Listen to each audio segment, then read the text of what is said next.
నమస్కారం, welcome to I dream. ధర్మ మార్గం విత్ విజిత కార్యక్రమానికి స్వాగతం. ప్రస్తుతం మనతో పాటు ఉన్నారు ప్రముఖ ఆధ్యాత్మికవేత్త, ప్రముఖ జ్యోతిష్య పండితులు సుభాష్ శర్మ గారు. ఇప్పుడు వారితో మాట్లాడిద్దాం. నమస్కారం గురుగారు. గురుగారు, రథసప్తమి రోజు ఎటువంటి విధి విధానాలు ఆచరించాలి? అసలు ముఖ్యంగా రథసప్తమి విశిష్టత ఏంటి? ఆ రోజు ప్రత్యేకించి ఏ దైవాన్ని ఆరాధించాలి? రథసప్తమి రోజు దానాలు కూడా చేయాలని అంటుంటారు. ఎటువంటి దానాలు చేయాలి? అవన్నీ కూడా తెలియజేయండి. తప్పకుండా తెలియజేస్తాను. ముందుగా ప్రేక్షకులందరికీ శ్రీమాత్రే నమః, శ్రీ గురుభ్యో నమః. సప్తాశ్వరథమారూఢం ప్రచండం కశ్యపాత్మజం శ్వేతపద్మధరం దేవం తం సూర్యం ప్రణమామ్యహం. సూర్యనారాయణాయ నమః. రథసప్తమి అనేటటువంటిది చాలా అద్భుతమైనటువంటి యోగ ఘట్టము. అంటే సూర్యుడి యొక్క తేజస్సు ఆవిర్భవించినటువంటి రోజు, సూర్యుడి యొక్క జన్మకారకమైనటువంటి రోజు కూడా రథసప్తమి అని చెప్తాం. అంటే మాఘమాసంలో సప్తమి రోజున సూర్యుడు ఆవిర్భవించినటువంటి రోజు అని చెప్తూ ఉంటాం. అలాగే వసంత పంచమి అయినటువంటి రెండవ రోజు వచ్చేటటువంటి ఏదైతే తిథి ఉంటుందో అది రథసప్తమి, మాఘ సప్తమి అంటాము. అలాగే రథసప్తమి అంటాము. సూర్యుడి యొక్క జయంతిగా అని కూడా పిలుస్తూ ఉంటాము. కాబట్టి ఈ సూర్య జయంతి రోజున ఏం ఆచరిస్తారు అంటే గనక గంగా స్నాన విధిని, అంటే మాఘ స్నానాలని చెప్పి చేస్తూ ఉంటారు. అంటే అప్పుడే చలి అనేటటువంటి తగ్గుముఖం పట్టేటటువంటి అవకాశము, సూర్యుడు వెచ్చదనాన్ని నింపుకునేటటువంటి అవకాశాన్ని చేయవలసినటువంటి విధానమే ఈ యొక్క రథసప్తమి. అలాగే నదీ స్నానాలు చేయడం. రథసప్తమి రోజున నదీ స్నానము, కూప స్నానము, గంగా స్నానం, 3 స్నానాలు ఉంటాయి. ఎవరికి వీలుంటే దాని యొక్క ప్రాముఖ్యతను అనుసరించి ఆ యొక్క స్నానాలు ఆచరించడం. అలాగే ఆ రోజున రథసప్తమి వచ్చింది అంటే ప్రతి ఒక్క ఆలయంలో రథము, అంటే ప్రతి ఒక్క ఆలయానికి రథం అనేటటువంటిది ఉంటుంది. ఆ రథసప్తమి రోజున రథాన్ని తీసేటటువంటి అవకాశము కూడా ఏర్పడుతూ ఉంటుంది. అంటే అక్కడ ప్రతి ఒక్క దేవాలయంలో ఉత్సవమూర్తులు ఉంటాయి, విగ్రహాలు. ఆ ఉత్సవమూర్తి విగ్రహాలను రథం మీద తీసుకుని వెళ్ళి ఆ ఊరేగింపుగా తీసుకుని వెళతారని కూడా ప్రతీక. కాబట్టి రథసప్తమి రోజున రథం తీస్తూ ఉంటారు. ఈ ఊరేగింపు వెనకాల మళ్ళీ ఏదైనా ఆంతర్యం, చారిత్రక ఆధారం, అంటే సూర్యుడు అప్పుడే అంటే సూర్యుడు పుట్టినరోజు కదా, సూర్యుడు ఎప్పుడైతే ఉదయించినటువంటి కాలం ఉంటుందో ఆ సమయంలో సూర్యారాధన చేసేటటువంటి వాళ్ళు.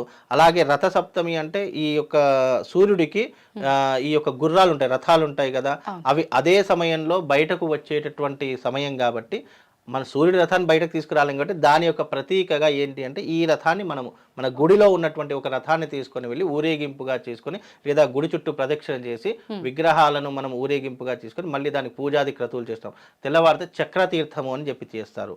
చక్రతీర్థము అంటే ఆ ఉత్సవ విగ్రహాలు ఏవైతే ఉన్నాయో ఆ విగ్రహాలకు స్నానం పోయడం. అంటే కోనేరు ఉంటుంది కదా, ఆ కోనేరులో ఆ విగ్రహాలకి స్నానం పోయడం చక్రతీర్థం అని మరుసటి రోజు చక్రతీర్థము అని చెప్పి చేస్తారు.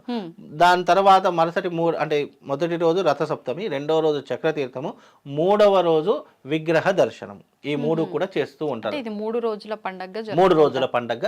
అంటే ఇది అందరూ జరుపుకోరు, కొన్ని ప్రాంతాల వాళ్ళు, కొన్ని మతాచారాల వాళ్ళు జరుపుకుంటారు. కాబట్టి ఇవి ఆయా ప్రాంతం వాళ్ళు జరుపుకునేటటువంటి. ఈ రథసప్తమి రోజు ఆలయాల్లో కూడా ప్రత్యేకమైన పూజలు చాలా అద్భుతంగా ఉంటాయి. సూర్య దేవాలయాలన్నీ కిటకిటలాడుతూ ఉంటాయి. ఆ రోజు సూర్య భగవాన్ని దర్శించుకోవడం. మనం రథసప్తమి రోజు ఇంటి ముందర రథం ముగ్గు కూడా వెయ్యాలి అని శాస్త్ర ప్రతీక. ఇప్పుడు చాలా మంది రథం బయలుదేరింది అనేటట్టు ప్రతీకగా చాలా మంది రథం ముగ్గులు వేస్తూ ఉంటారు. ఇంకోటి సంక్రాంతి రోజున చాలా మంది నోములు నోచుకుంటారు. అంటే సౌభాగ్యం గురించి నోములు నోచుకొని ఈ యొక్క ప్రతీక ఎప్పటి వరకు జరుపుకుంటారు అంటే రథసప్తమి వరకు జరుపుకుంటారు. రథసప్తమి అయిపోయిందంటే నోములు అన్ని కూడా క్లోజ్ అయిపోయినాయి. ప్రాంతాచారం. నోములు అనేటట్టు ఇప్పుడు ఇవి చాలా మటుకు తెలంగాణలో జరుపుకుంటారు. ఎక్కువగా బ్రాహ్మణులు, వైశ్యులు వీళ్ళు చాలా ఎక్కువగా జరుపుకునేటటువంటి పండుగ నోములు నోచుకోవడం. ఇది సౌభాగ్యం గురించి నోచుకుంటారు. అంటే సంక్రాంతి కీడు దినము అనేటటువంటిది ఉండకూడదు అని చెప్పి చాలా మంది విశ్వసిస్తుంటారు. ఆ రోజున కుండలు దానం ఇవ్వడము, లేదు అని అంటే గనక పాత్రలు దానం ఇవ్వడము, దానితో పాటు ఈ నోములు సౌభాగ్యానికి సంబంధించిన పసుపు కుంకుమ అక్షంతలు వేసి ఈ నోములు ఇస్తూ ఉంటారు. అది స్త్రీ యొక్క సౌభాగ్యానికి ముడిపడి, అది సంక్రాంతి రోజున మొదలవుతుంది, రథసప్తమి రోజున ఎండ్ అవుతుంది ఈ నోములు ఇచ్చేటటువంటి పద్ధతి. అప్పటి వరకు నోములు నోచుకుంటూ ఉంటారు. దగ్గరలో ఉన్నటువంటి వాళ్లకు ఒక 5 మందికి ఇచ్చిన తర్వాత అవి ప్యాకింగ్ చేసి బంధువులకు బై పోస్ట్ ద్వారా, కొరియర్ ద్వారా నోములు పంపిస్తూ ఉంటారు.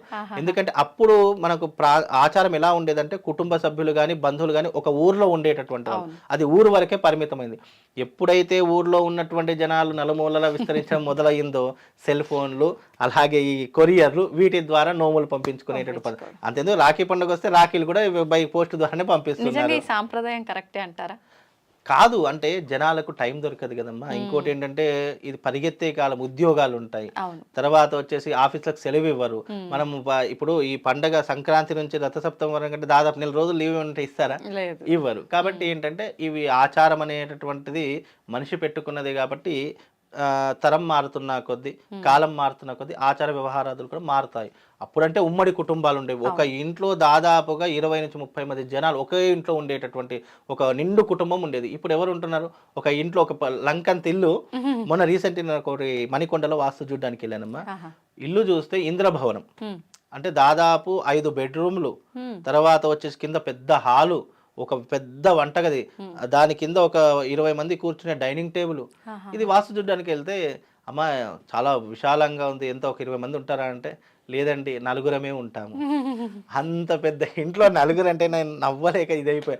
ఏంటి ఇంత పెద్ద లంకింత ఇంట్లో 4గురు అంటే నేను ఆశ్చర్యపోయా. అంటే ఇల్లులు విశాలంగా అవుతున్నాయి, పబ్లిక్ తగ్గిపోతూ వస్తుంది, అంటే బంధువు మీద తగ్గిపోతూ వస్తుంది. కొడుకు ఒక దగ్గర, కోడలొక దగ్గర, తల్లిదండ్రులొక దగ్గర, అన్నదమ్ములొక దగ్గర, ఇవన్నీ కూడా జరుగుతున్నాయి. అందుకే ఈ రథసప్తమి అనేటటువంటిది నోములు నోచుకోవడానికి ఆఖరి రోజు అయినటువంటిది రోజు.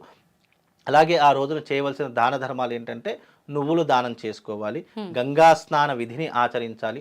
సూర్యుడికి ఇష్టమైనటువంటిది ఏంటి అంటే గంగా స్నాన విధి, తర్పణం. సూర్యుడికి చాలా ఇష్టమైనది ఏంటంటే తర్పణము. ఆ రోజున మన పెద్దలకు తర్పణం వదులుకోవడం కూడా చాలా విశేషమైనటువంటి రోజుగా భావన చేసుకుంటూ ఉంటారు. అలాగే సూర్యుడు వెచ్చదనాన్ని పుంజుకుంటాడు కాబట్టి ఆ రోజున ఎవరికైనా రగ్గులు దానం చేయడము, చద్దర్లు దానం చేయడము, ఇలాంటివి చేస్తే కనుక చాలా విశేషమైనటువంటి పుణ్య ఫలితం కలుగుతుంది. అందుకే రథసప్తమి అనేటటువంటిది సూర్యుడి యొక్క ఆరాధన కోసం చేసేటటువంటిది. గంగా స్నానం ఎందుకు చేస్తామంటే మనం చేసుకున్నటువంటి పాపాలన్నీ కూడా ప్రక్షాళన గావించేటటువంటి వాడు ఇద్దరు. ఒకటి జలము, 2 సూర్యుడు. ఈ 2 కూడా ఏకకాలంలో మనం ఆరాధన చేయాలంటే ఈ రథసప్తమి రోజున ఆరాధన చేసుకోవాలి.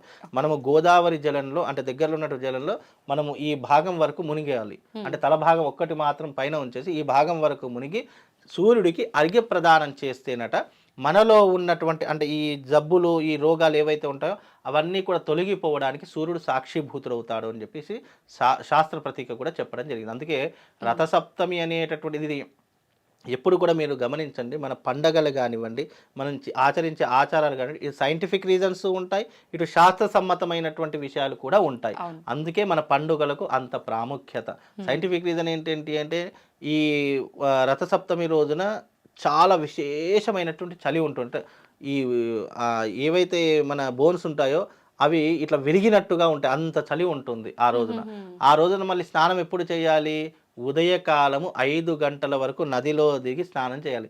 ఆ నదిలో అడుగు పెడితే చాలు, ఐస్ అంటే ఐస్ గడ్డ మీద అడుగు పెడితే ఎంత చల్లగా ఉంటుందో అంత చల్లగా ఉంటుంది. అంటే ఆ సమయంలో అక్కడ స్నానం అంటే ఇక్కడ వరకు మునుగుతున్నాం అంటే లోపల వణికి చనిపోతుంది, అలా ఉంటుంది, వణుకు తోడ రాదు. కాబట్టి ఆ సమయంలో అక్కడ ఇంతవరకు మునిగి సూర్యుడికి అర్ఘ్యం వదిలితే గనక మనకున్నటువంటి జబ్బులు. ఇంకోటి ఏంటంటే వేడి నీటి స్నానం కంటే చన్నీటి స్నానం మనిషిని ఆరోగ్యవంతంగా ఉంచుతుంది. ఎప్పుడు కూడా హెల్త్ ప్రాబ్లమ్స్ రావు, హెల్త్ ఇష్యూస్ రావు. మనిషి ఆరోగ్యంగా ఉండడానికి చన్నీటి స్నానమే చెయ్యమని శాస్త్రం చెప్తుంది. అందుకే ఇప్పటికీ కూడా కొంతమందిని చూస్తే ఇప్పటికీ మా కుటుంబంలో మా పెద్దవాళ్ళు ఉన్నారు, ఇప్పటికీ కూడా చన్నీటి స్నానమే. అంటే దేవాలయానికి వెళ్ళేటప్పుడు వాళ్ళు ఉదయం 4 గంటలకు దేవాలయం తీస్తారు. మా అన్నయ్య కూడా ఇప్పటికీ కూడా చన్నీటి స్నానం, వయసు 40 సంవత్సరాలు, ఇప్పటికీ కూడా చన్నీటి స్నానం చేస్తారు. ఇప్పటి వరకు తన శరీరం మీద వేడి నీళ్ళు పడలేదు, ఇప్పటికీ కూడా ఇప్పటికీ ఆరోగ్యంగా ఉన్నాడు. అంటే చన్నీటి ఏ కాలమైనా సరే, మేము చలికాలం రాగానే వేడి నీళ్ళు స్నానం చేస్తాం, ఎండాకాలం రాగానే చన్నీటి, అంటే కాలాన్ని బట్టి మనం నీటిని మార్చుకుంటాము. కానీ వాళ్ళు అలా కాదు, ఇప్పటికీ కూడా చన్నీటి స్నానము శరీరాన్ని చాలా దృఢంగా ఉంచుతుంది. అందుకే చన్నీటి స్నానం చేయమని చెప్తుంటాము. అలాగే ఈ యొక్క రథసప్తమి అనేటటువంటిది మనము శివుణ్ణి ఆరాధన చేసుకోవడానికి. ఎవరైతే రథసప్తమి రోజున ఏకాదశి రుద్రాభిషేకం చేస్తారో వాళ్ళ జీవితంలో ఆ పరమశివుడి యొక్క అనుగ్రహం సంపూర్ణంగా దొరుకుతుంది అని విశ్వాసము. ఆ రోజున చాలా విశేషంగా 1,00,000 బిల్వార్చన చేస్తారు, సహస్ర బిల్వార్చన చేస్తారు. అంటే బిల్వ దళాలు ఉంటాయి, 1,00,000 బిల్వాలు తీసుకొచ్చి శివుడికి అర్చన చేస్తూ ఉంటారు. కొంతమంది అంత బిల్వాలు దొరకనటువంటి వాళ్ళు సహస్ర బిల్వార్చన, ఇంకా సహస్ర బిల్వార్చన దొరకనటువంటి వాళ్ళు అష్టోత్తర బిల్వార్చన శివుడికి ప్రత్యేకంగా చేస్తారు. ఎందుకంటే సృష్టికి వెలుగు ఇచ్చేటటువంటి వాడు సూర్యభగవానుడు, ఆ సూర్యభగవానికి తేజస్సు ఇచ్చేటటువంటి వాడు పరమశివుడు. పరమశివుడు. కాబట్టి ఇది అంతర్గతంగా చాలా లోతుగా అర్థం చేసుకుంటే మనకు అర్థం. కాబట్టి అందుకే ఆ రోజున శివారాధన చేసుకుంటే విశేషమైనటువంటి పుణ్య ఫలితం కలుగుతుందని శాస్త్ర ప్రతీక. కనుక ఆ రోజున విశేషంగా ఇలాంటి దాన ధర్మాలు చేసుకోండి. అలాగే ఈ రకమైనటువంటి శివారాధన చేసుకుంటే పుణ్యము పురుషార్థం రెండు కూడా కలుగుతాయన్నమాట.